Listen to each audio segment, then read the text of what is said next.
Welcome to another episode of Healing Through Love. Each week, we share ideas, experiences, and resources to increase the awareness of domestic and family violence and to empower survivors to grow and thrive. We talk with experts who share their advice, or with people who have experienced abuse, no matter where they are on their journey. This is all about healing through love. And now, here are your hosts, Charlene Lynch and Rose Davidson.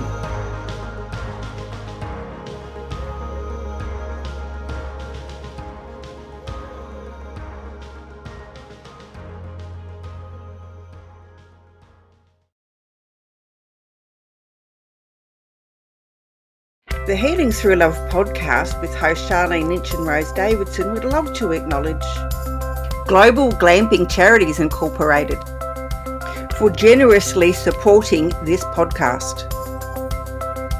Global Glamping Charities, solving homelessness in all of its forms. Reach out to them at globalglamping.org. The Healing Through Love podcast with Charlene Lynch and Rose Davidson.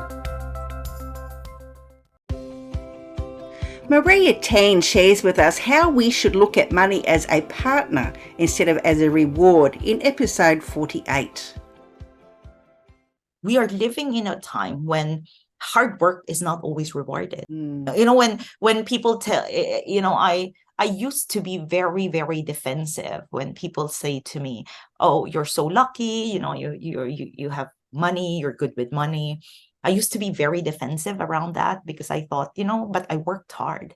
And then I changed my whole narrative when I realized saying that is normalizing hard work. Like I have to work hard to make money. And when I think of work hard, really, I think of blue collar workers. I think of people that have to work 3 jobs to make ends meet. And I don't want that. So for me, I have to really see money as a tool. It's a partner. Let's say I want to achieve A. If I don't have the money right now to achieve A, then I need to look at, okay, can I raise the money? And how can I raise the money?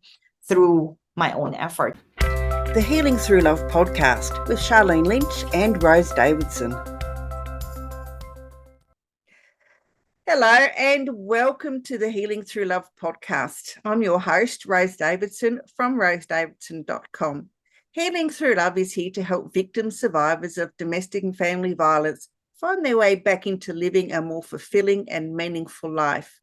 We interview experts and survivors who share their personal stories and offer advice to those who have experienced abuse, no matter where they are on their journey. As well as the Healing Through Love podcast, we hold annual Pamper Days in Adelaide, Australia for survivors of domestic and family violence. Local businesses come together and they pay it forward by providing their services and resources for the day to give our survivors a much deserved day of indulgence.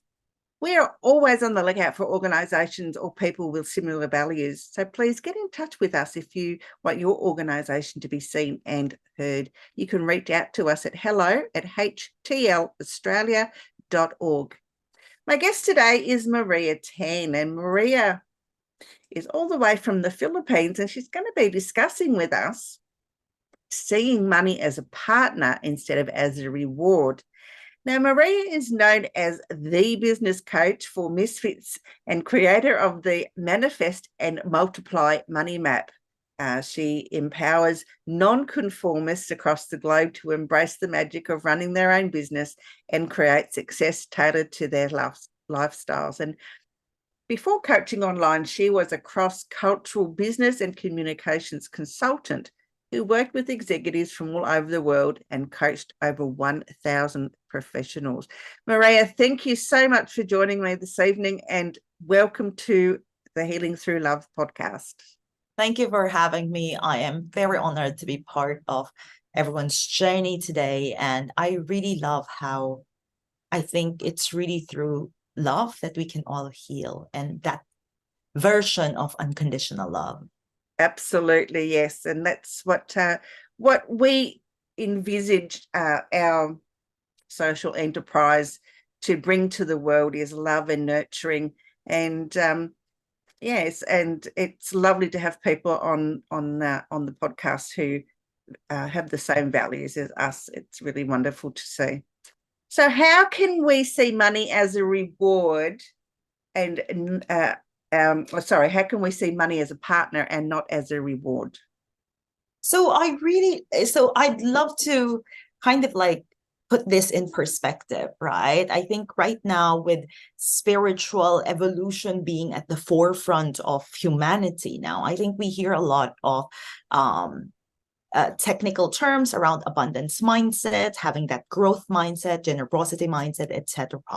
And I'd love to kind of like add something here in the conversation of seeing money not as a reward. Because here's the thing, when we see money as a reward, we also see the lack of money as a punishment, right? It both becomes true. And as you know, you mentioned about your mission, helping survivors of trauma and abuse really come back to themselves. And I find that a lot of victims of trauma also have a lot of really sad relationships around money, because somehow money has been tied to self-worth, has been tied to how we show up, has been tied to how we express ourselves. And this belief that, if I'm only worth something if I have the money, or if I can make money, it kind of like paralyzes a lot of people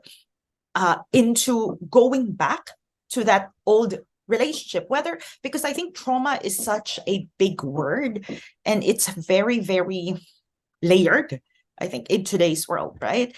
And how it plays out in your day-to-day by kind of like just first allowing yourself to see, yes, that's right, money doesn't need to be a reward. It doesn't, because thinking of, I need to work hard so that I can have money, and then when I have money, then I can be free. That is really so disempowering. And we don't realize how much inner talk we have around that.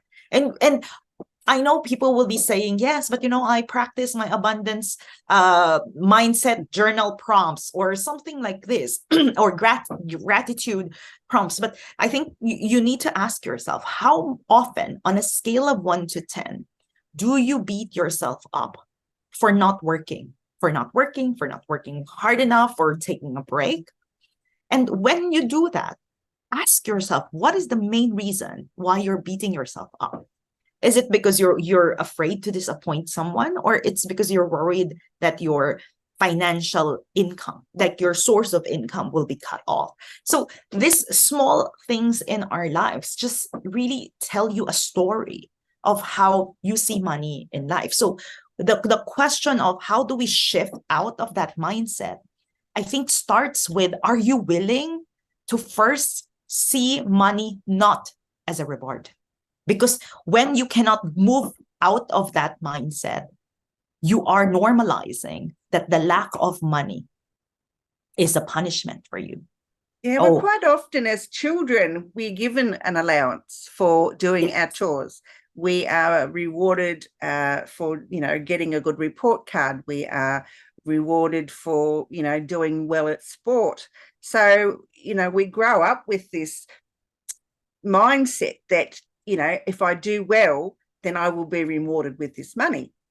And so, when you're in a relationship that's often financially abusive, they take away that power of the money. Yes. So you look at yourself when you finally break free of that relationship, that money is a reward. So I think that maybe that we should, stop giving our children money as a reward, and stop giving them that mindset. I think being rewarded for little things is fine if that is going to be given to someone else. So I'll give an example. I come from a family of entrepreneurs. I started doing business at the age of 6. Money is the love language in our family. Okay. So for us, like, I wasn't given that much allowance, and I was already making quite some money when I was growing up. But it was really because we have this mindset of, well, if I don't do it, someone will, and someone will get paid. So it's more of that versus, it's a rule or everybody's asked to contribute. Because see, I think what you said there is true, right? If the family, everything comes at the nuclear level, right? If the family normalizes that everyone kind of like shares the load, so kind of like, okay, well, the money that the parents bring in or the grandparents give or whatever the family wealth is, when that is shared among everyone, then everyone also shares in the responsibility of maintaining the house, of maintaining a happy life. Because, everything is some kind of work, right? Being happy is some kind of work. We kind of like need to really be firm in choosing where we focus on a daily basis, on the positive or the negative, on being the victim or the victor. So all of those, I think, come into play. So you're right, Rose. It is about, I think it's not necessarily taking away the money as a child, but rather having that mindset of, this money that I'm giving my child, instead of me giving it to someone else, I'm going to give my child an opportunity of, do you want to make this money instead? Because I'm going to spend it anyway. But I think when you're now rewarding everything, so kind of like, oh, just because you're breathing, then I think that now creates this mentality that the person needs to be rewarded for everything, and it becomes it makes them an entitled lot, because I think if they do something good, they're entitled to whatever reward there is, and sometimes there is no reward at the end. It's just the fact that you've done something. Should be a reward in itself, rather than expecting something for it. Yes, and I think also, I think there's also that narrative of, oh, but then the people or the children that did not get the reward, then they kind of like self-categorize, especially like below 6 years old. It's a very tricky time, right? Like those beliefs are really formed at that time. So I think that rewarding children, I think it's okay, but we have to really be careful, because we don't want to give the narrative that you not kind of like performing like other people means you are less than others. Yeah, I get the point in that. I guess I think what I was trying to say was that, don't give a reward just because they've done a good thing. There should be other criteria involved in it, not just because you've got a good report card or because does that mean that every time I get a good report card I'm going to get a payment? Yes, exactly. And other than the fact that you should just be trying to get a good report card, and if you get a reward for that, well, all well and good, but it shouldn't be just an automatically accepted thing that if I do well I'll get something out of it. I think that's what I was trying to say. Yes, and I second that, Rose. Yeah, I guess so. How can we go about changing how we think about money so that we do think of it more as something to strive for and not something that we should be rewarded for? So I think we have to look at money as a tool. So it's just a form of exchange, right? And money is the medium. So in the old days, when we want something, we barter for it, right? Like, okay, what is the exchange here? So I think just seeing that money is a means to get something. So let's say you want to buy shirt, but what is the exchange? So it's the currency, it's money, right? So I think just shifting to that and not kind of like not attaching your worth to that money is the fundament, like the foundation. And I think a lot of people see that as, they measure kind of like self-worth through the money or how much money they make. But if you really look at, today's world, we are living in a time when hard work is not always rewarded. When people tell, I used to be very, very defensive when people say to me, "Oh, you're so lucky, you have money, you're good with money." I used to be very defensive around that because I thought, but I worked hard. And then I changed my whole narrative when I realized saying that is normalizing hard work. Like, I have to work hard to make money. And when I think of work hard, really, I think of blue collar workers. I think of people that have to work 3 jobs to make ends meet. And I don't want that. So for me, I have to really see money as a tool. It's a partner. Let's say I want to achieve A.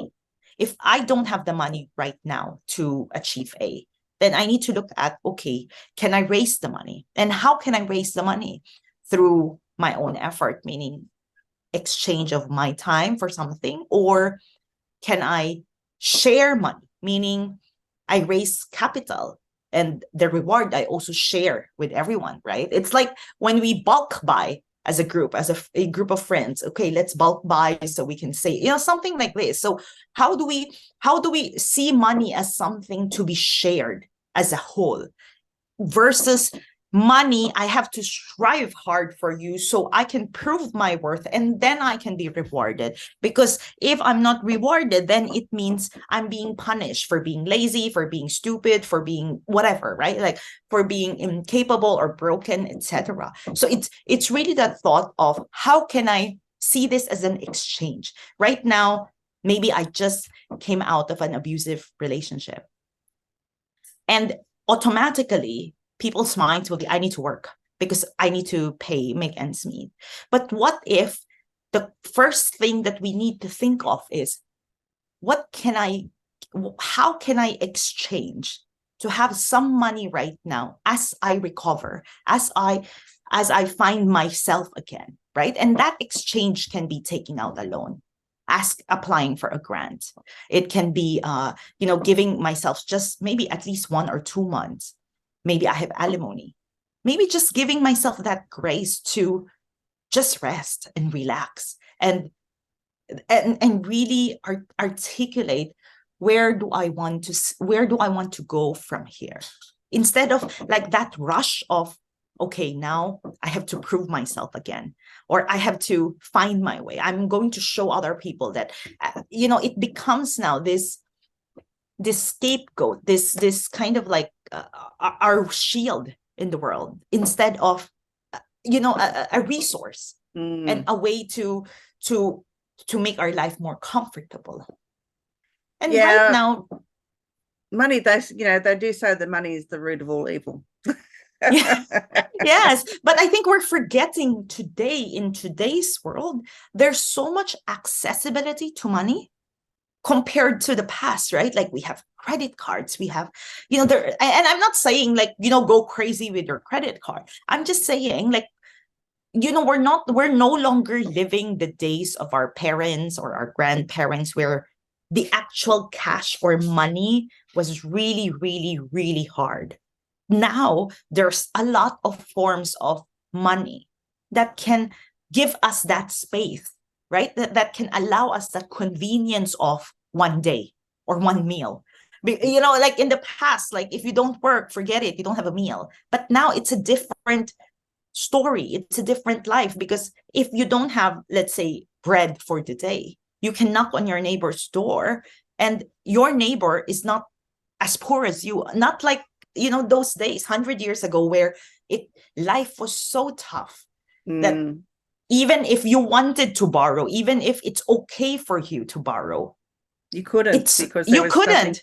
No. Yes, there was nothing to go around. And today you go to this grocery store, you see samples there.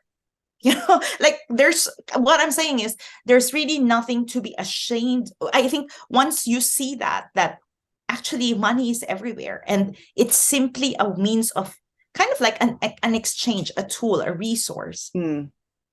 That whole narrative within you will change, and it will also allow you to feel more unlimited with what you're capable of, what your tomorrow looks like. Yeah, it's I can imagine that it's difficult for people who've been financially abused and not had control of any of their finances whatsoever at any time within a relationship to, come out of away from that relationship and realize that, yes, I do have this resource to use, but how do I use it? What would you advise those people, Maria? So I think the first thing is to kind of like really look at numbers. I know it sounds so funny, right? Of course, we know money and numbers are pretty much the same thing. But I think like you said, for people who are not empowered to look at money from a young age, because maybe it was used as a weapon to control them, there's really that gap of, I don't want to look at money. It's like an alien thing. But if they allow themselves to first look at numbers, to really write down, how much do I have? Or how much money do I have access? What exactly do I need? And let's say 2 pencils, right? One is $10, one is $1. Is it okay for me to just buy the $1 for now? And to just not forget that right now, maybe the first step is surviving, is understanding numbers, is understanding how it works. Because, we in school, we're taught algebra, we're taught trigonometry, we're taught calculus, we're taught statistics, but we're not taught money. It's funny, right? No, yeah, we're taught accounting, bookkeeping, but not money. I think the education system has to start teaching real life skills rather than this other stuff. You can learn it if you want to specialize and be an engineer or a mathematician or a physicist or whatever. But go and study those things then. Why not now? While your brain is growing, and you should be learning life skills for when you leave school, because a lot of parents haven't got that ability to teach their children those skills because they don't themselves know the time how to do it, or they haven't got the time. So I think schools really have to take a little bit more responsibility and a bit more responsibility in teaching our youth about what life is. And because that's where they spend most of their day. So exactly. And even the simplest concept of what is a credit card. Like once upon a time, sex education wasn't taught in school, right? Like once upon a time, you figure it out by yourself. But eventually the school system caught up and said, no, we need to teach the kids what sex education is, right? How to prevent diseases, etc. But for me, the lack of financial know-how is a disease. It is kind of like a way to cripple people too. And just by them, I think. Exactly. And just by teaching people, like teaching kids especially, how to open a bank account. What is a credit card? What is debit? What is credit? What does that mean? And what if I don't have enough money? I don't use my credit card? That's what I got. I got my first credit card when I was quite young, and it was the worst thing I ever did because I didn't understand the concept that you have to actually pay it back. Yes. Until they got on to me and said, well, you owe us this money. Well, no, because the credit card said I can have this on credit.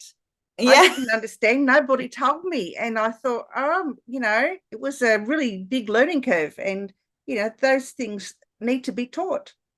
Exactly. And even what overdraft means, what a credit limit means, what payment terms mean, what interests mean, and what it means when you're getting a bill. I think everybody needs to learn how to read a bill. Like what do these numbers mean? So for me, like if a person, if an adult, let's say, comes out of a financially abusive relationship, the first thing is really to just look at numbers, to really see that money and numbers are the same thing. They're not, they're the same as looking at time, because with time we also cannot take back time, right? And money is the same thing. At least with money, we can earn it back. We can borrow, but time, there's no way that you go back. We just go forward. So if you kind of like see the amount, the dollar amount, as something as similar to time, you shouldn't feel worried about money, because money, there's always so many ways to make it back. But time, that's gone. July 2022 will not come back anymore.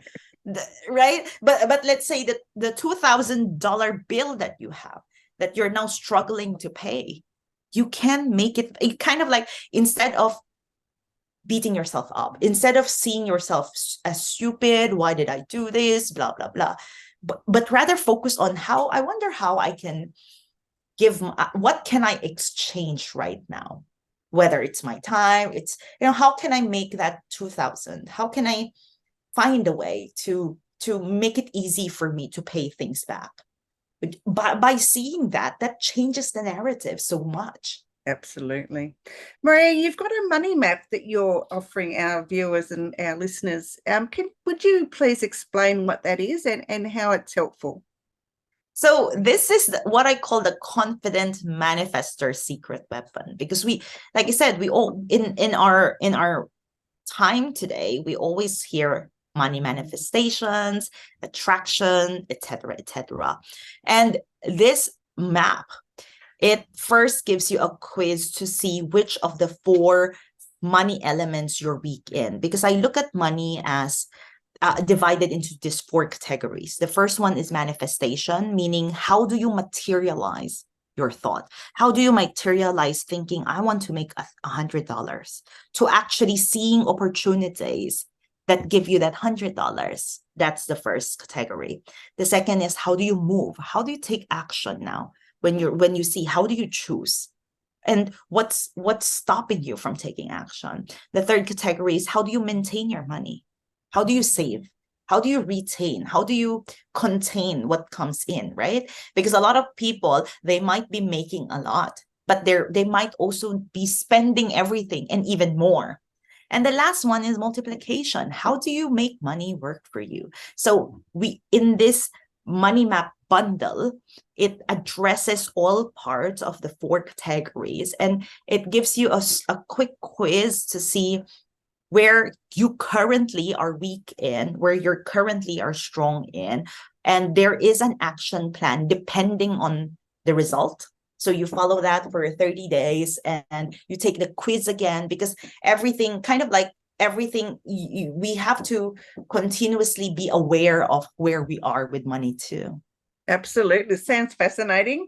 And I encourage everyone to go and have a look at Maria's money map. You can find that out, maria-tan.com /money map, or one word, money map.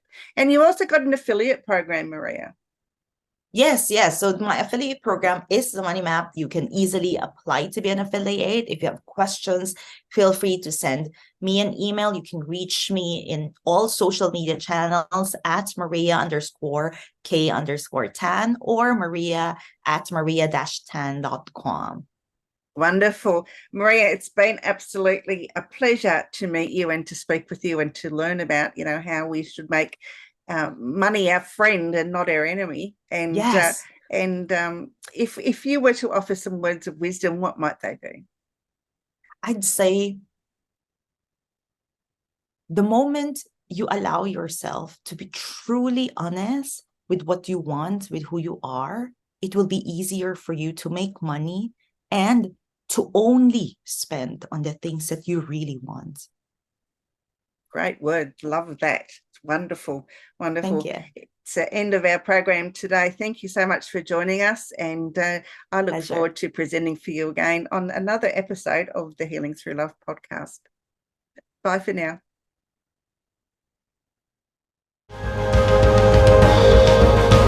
Thank you for joining us for this episode of Healing Through Love.